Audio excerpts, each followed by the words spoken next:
Chapter 1.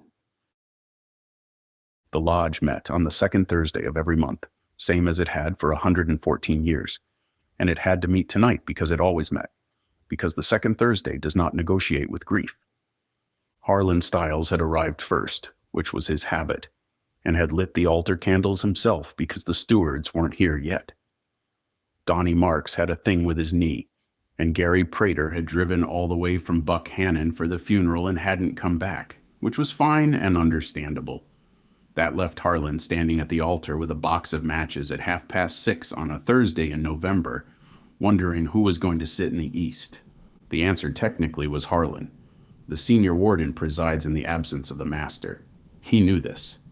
He had known it for 30 years.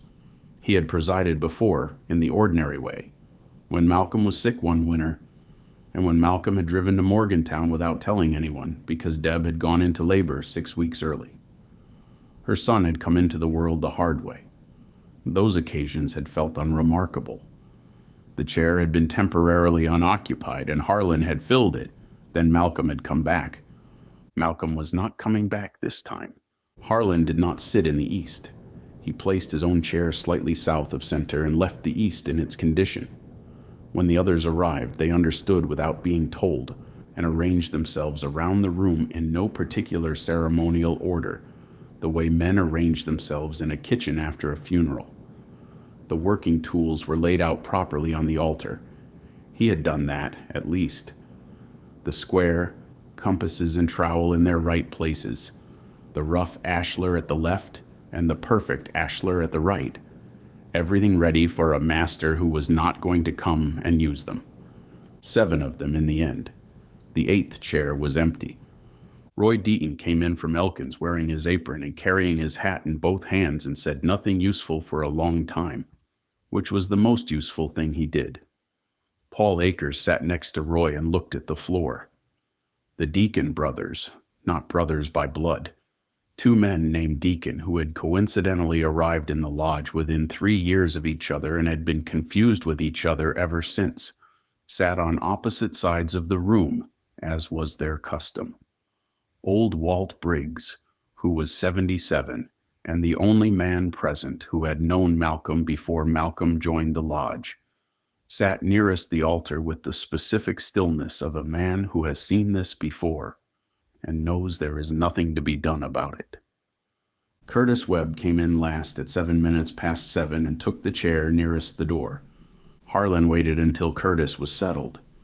Then he stood, not at the east, but where he was, which was technically nowhere particular in the lodge's formal geography, and he rapped his gavel once.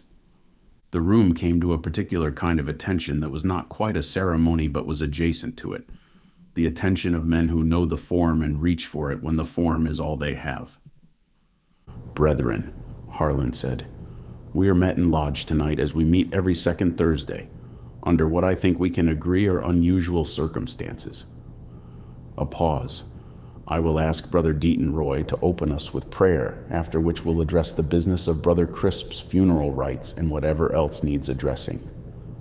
Roy stood and prayed in the way he had prayed at 1,000 funerals and lodge meetings and Wednesday evening services, which was to say, honestly and without performance and with the specific sorrow of a man who has conducted enough of these to know that the words do not reduce the difficulty, only name it.